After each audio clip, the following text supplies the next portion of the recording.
Hello hi नमस्ते welcome back to my channel again. और आप सभी का बहुत बहुत स्वागत है मेरे यूट्यूब चैनल साइको सूत्रा पर। हम कर रहे थे थियोरेटिकल अप्रोचेस जिसमें हमने साइकोलॉजिकल फाउंडेशन कर लिया था। Hermann von Helmholtz, Ernst Weber, Gustav Theodor Fechner हो गया था।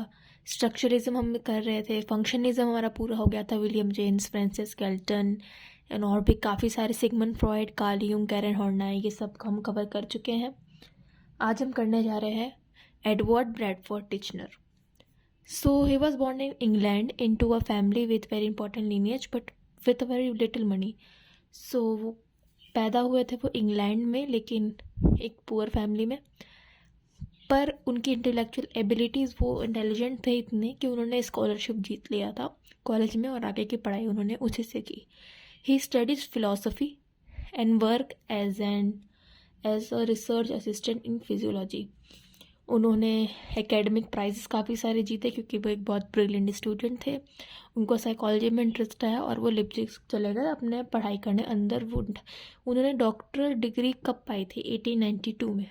ही left England for the Cornell University in the United States to teach psychology and direct the laboratory. He remained at Cornell for rest of his life. He died from a brain tumor at the age of 60. अब इन्होंने structuralism दिया। अब इनका structuralism और wound जी का structuralism अलग है। इसके जस्ट पहले वो वीडियो बना है विलियम वुंड का स्ट्रक्चरलिज्म पे, उसका डिस्क्रिप्शन में मैं दे दूंगी लिंक। थ्योरेटिकल अप्रोचेस का प्लेलिस्ट में आपको आराम से मिल जाएगा।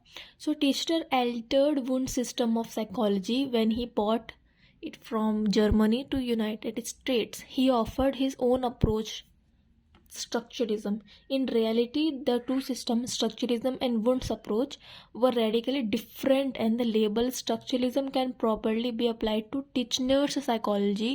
जो है उनको उसका जो मेन टर्म है ना स्ट्रक्चरलिज्म, ये माना जाता है कि शायद ये स्ट्रक्चरलिज्म है। और जो पहले था वो बस वुंड्स का एक अप्रोच था, क्योंकि वो कंफ्यूज थे, उन्होंने मिक्स कर दिया था एक्सपेरिमेंटल साइकोलॉजी को एंड इंट्रोस्पेक्शन को। In his view, psychology's fundamental task is to discover the nature of elementary conscious experiment. अब elementary conscious experience क्या होता है वो हम आगे देखेंगे।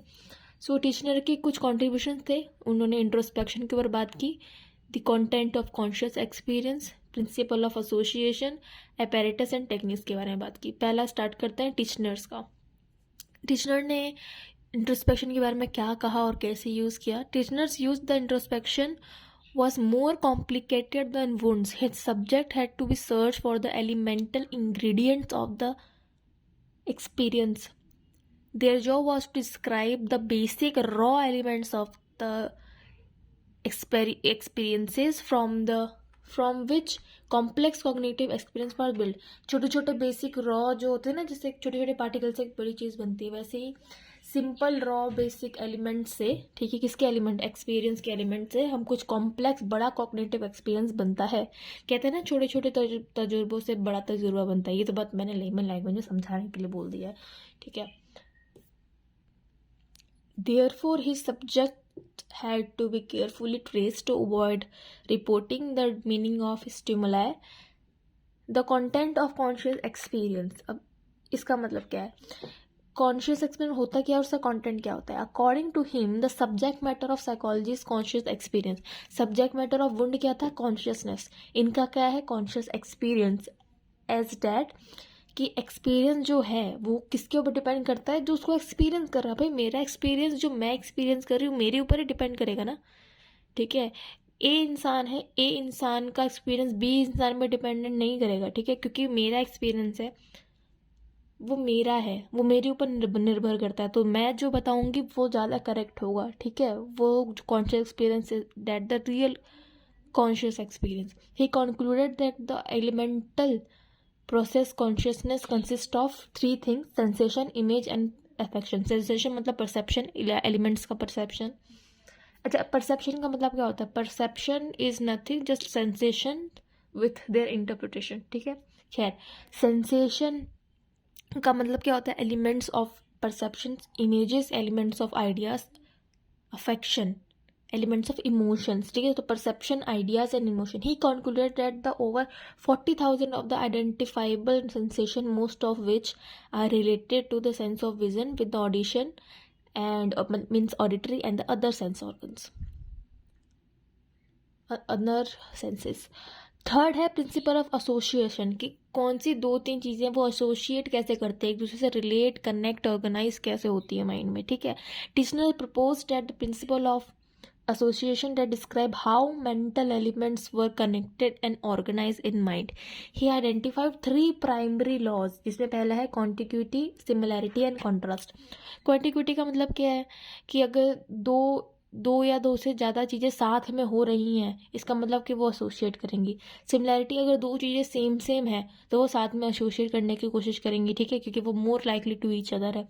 कॉन्ट्रास्ट, दो चीज़ बिल्कुल ही अपोजिट है. ठीक है, फॉर एग्जाम्पल एक समझ लो, एक भीड़ है. भीड़ में आपके पास वाला जो इंसान है आप उसी से एसोसिएट करोगे ना कि दूर वाले से. आपको जो मदद चाहिए होगी तो आप पास वाले को बोलोगे, ना कि 10 कदम पे दूर है वो. तो ये कॉन्टिन्यूटी हो गया. They are more likely to interact or associate with each other because they are occurring together. ठीक है, साथ में हो रही चीज़ें. सिमिलैरिटी में क्या होगा, अच्छा आप किसी भीड़ में गए और आप विदेश गए. ठीक है, आप विदेश गए और आपको मिला, आपको कोई इंडियन मिल गया. ठीक है, तो उस भीड़ में से, मतलब आप फॉरेन गए, फॉरेन में कहीं कोई आप पार्टी में गए, वहाँ पे एक भीड़ में आपको इंडियन मिल गया, तो आप इंडियन, वो इंडियन, तो सिमिलैरिटीज़ हुई.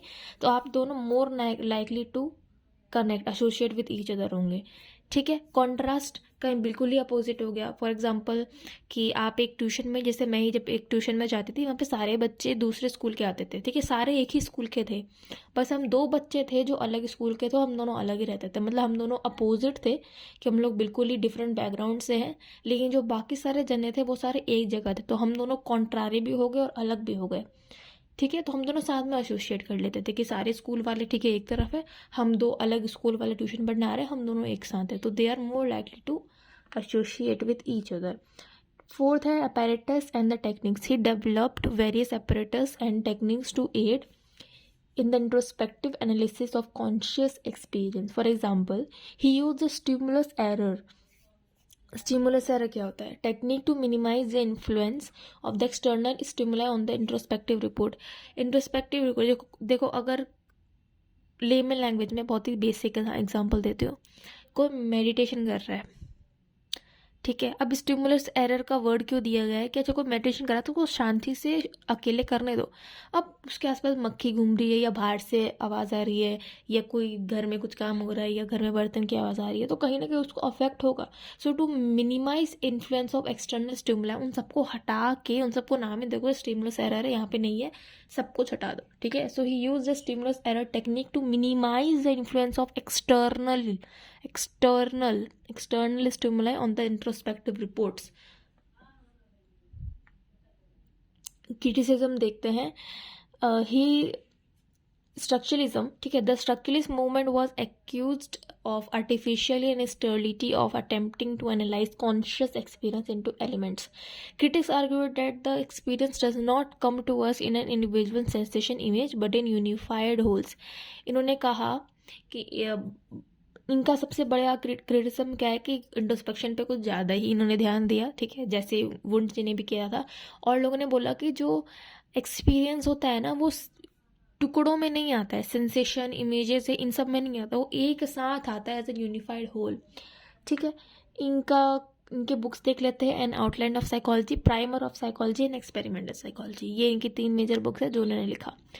सो आई होप आपको ये लेक्चर समझ में आया हो. आई होप कि you are getting it. So thank you so much for watching. Keep studying. All the best for exams.